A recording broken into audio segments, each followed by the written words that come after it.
Terry Dunn needs no introduction in this city. Look around you and you will see he and his company, J.E. Dunn Constructions, have helped build Kansas City and many of these cities across the country.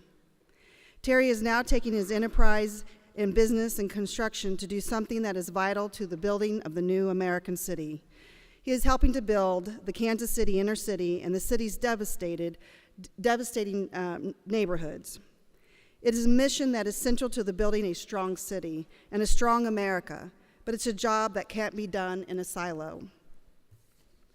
There needs to be partnerships to get this done, vital tasks to be done, both here and across the United States.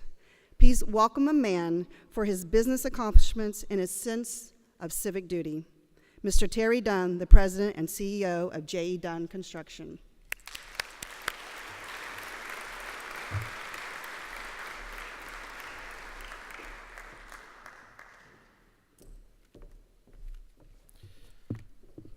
I'm very honored to be here, and as a citizen, a business citizen of Kansas City, Missouri, and a citizen of the greater Kansas City area, I'm very honored to have so many distinguished guests visit our community.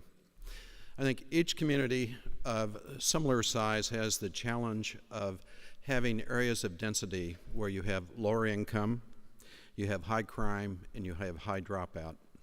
I want to share with you the journey that we have taken that I believe as a greater community we are trying to address this with great outcomes. During the summer of 2011, I received a call from Brent Stewart, who is the executive director of the Greater Kansas City United Way. He asked me to provide civic leadership for the urban core, where United Way wanted to focus on the areas of prosperity, safety, and education. I graciously accepted the offer because I, like many, firmly believe that we will not be a great region until we provide opportunity and hope for all members of our region. 2 months after that event, the Chamber of Commerce was trying to select 5 big ideas for our region. They had received over 200 ideas and it had invited me to the table to serve on their selection committee. I had the unique opportunity with some of those attendees being, and these are friends, Leo Morton, Chancellor of UMKC and a true civic leader, Frank Ellis, Chairman and CEO of Swope Community Enterprises, and the incoming chair at that time of the Greater Kansas City Chamber of Commerce, John Bluford, President and CEO at Truman Medical Center, and a former chair of the Chamber, Roshan Paris, President and CEO of Paris Communications, and the Vice Chair and now Chair-elect for the Chamber, and my better half, Peggy Dunn, who is Mayor of Leawood, Kansas, and an active civic leader. We each had the passion and commitment to push through the urban neighborhood initiative idea as one of the big 5 initiatives of Greater Kansas City Chamber of Commerce. What later became the Urban Neighborhood Initiative was selected as one of the big 5 ideas for our region, which I believe was a major step of bringing both the Chamber and United Way together with a common initiative. In the fall of 2011, the hard work began. We moved from an idea and began bringing together a group of community leaders to develop a common vision. We also elected to have 12 founding institutions, and I think this is extremely important for those of you outside of our community to really understand the gravitas and the leadership that we brought to the table. One of those is United Way of Greater Kansas City. Another is the Greater Kansas City Chamber of Commerce. The third is the Civic Council, which represents 80 to 85 of the largest corporations in our region. The Mayor's Office, and I want to thank Mayor Sly James, who has just been an outstanding leader in this particular initiative, as he has been an outstanding leader of our community. There's the Healthcare Foundation of Greater Kansas City that is focused on this initiative for health and safety. It's a $500 million foundation that is very much involved in the urban core of our community. We have the Kansas City, Missouri Police Department, We had Metropolitan Community College, Rockhurst University, which is our Jesuit college in Kansas City, Swope Community Enterprises, which is focused in the urban core, providing both healthcare and other services, Truman Medical Center, University of Missouri, Kansas City, and the Kansas City, Missouri School District. So we had these 12 founding institutions that basically agreed that they needed to focus their energies in this particular area. We also made a very wise decision in selecting Virginia Gross, who is a partner with Posanelli Sugar Law Firm and is one of the top not-for-profit attorneys in the United States. And she really provided the guidance to put together the bylaws, the charters, the founding documents, and to do it right. And we're very fortunate to have Posanelli donate her time to assist us in the formation. We also made a very wise decision in selecting Dr. Sylvia Robinson to be our sole employee and interim director, along with a very dedicated team from United Way of Greater Kansas City.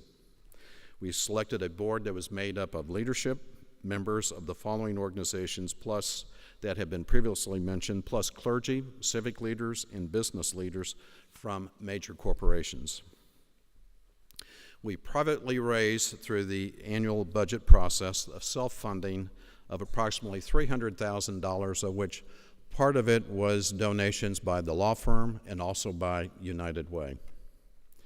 The group made the decision that we would be collaborative and a convener to bring resources to neighborhood associations east of Troost, which is an area that we decided was very focused as far as meeting the criteria of a density of area that has lower income and has the other requisites of challenge with dropouts and crime in that particular area.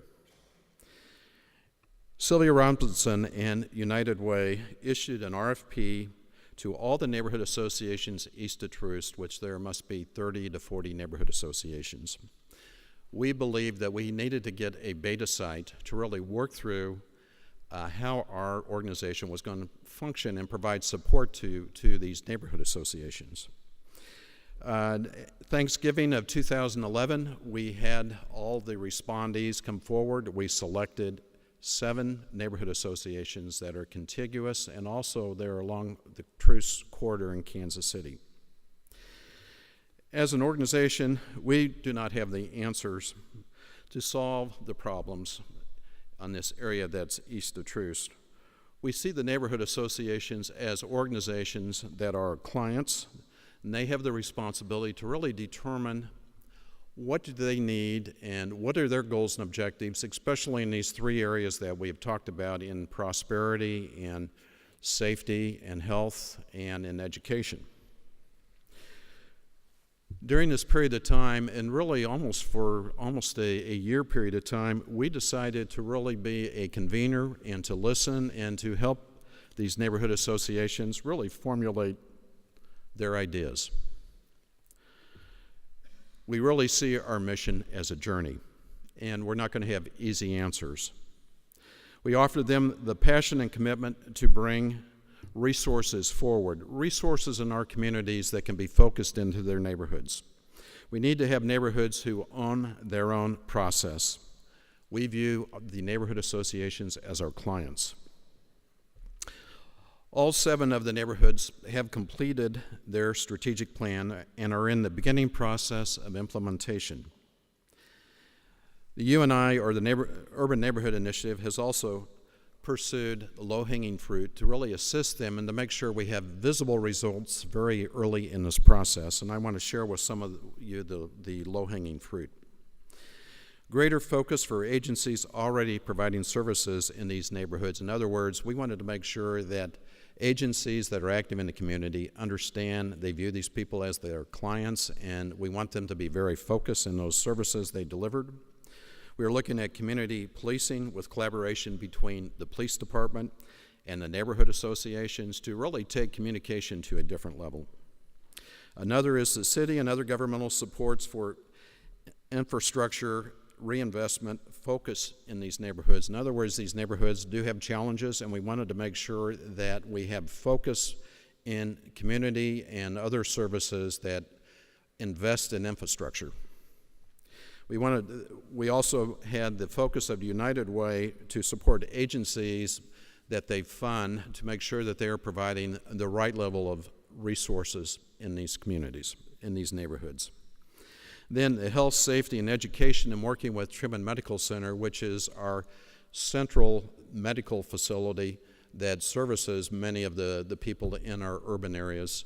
We wanted to make sure that they are connected, and not only them, but foundations and other city services are providing the right level of education and communication with these neighborhood associations. We also found that economic education and having that really worked between higher education and also the banking community take a much more active role, and they are, in the education of these people as far as economic well-being and making good economic decisions in their lives. Again, we focus capital investment and related government policies. We want to make sure that where there has been difficulty between City Hall, for instance, and these neighborhood associations, we want to encourage greater communication between the neighborhood associations and City Hall, and hopefully greater accountability between the organizations. We also have focused on reinvestment in the neighborhoods. One of the visions of one of our community leaders, John Bluford, who is the CEO of Truman Med Center, is to work towards developing a grocery store east of Troost. The word a food desert for people who need quality food has been used many times, and this community is focused on how we can bring quality food and hopefully educate people in how they eat with a healthy diet to this particular area. And then there's many organizations that are also looking at initiatives, and we at J.E. Dunn Construction Company are underwriting an Explorer Post that basically we have 20 African American professionals from around the city who will be working in this Explorer Post, working with high school students the first year, and this is one of its kind, and we have the Boy Scouts of America also studying this program. They will be working the first year really showing students in the area that's being served what is out there as far as career choices, and then in the second year of the Explorer Post, their experience, we want to make sure that we're taking these students to a different level and helping them in a career path. And it was very important for us to make sure that in this area, which is very heavily African American, that we have African American professionals who are young professionals who have enjoyed success to really be role models with these students. So currently we have a United Way International in the Brookings Institute watching what we do because it is very innovative, it's very novel, and very seldom has this country really looked at the neighborhoods being served as clients versus those receiving services. So this whole attitude of looking at people who can use that support, who need to be organized, who need the support as clients is really at the heart of the model that we are proposing as an institution.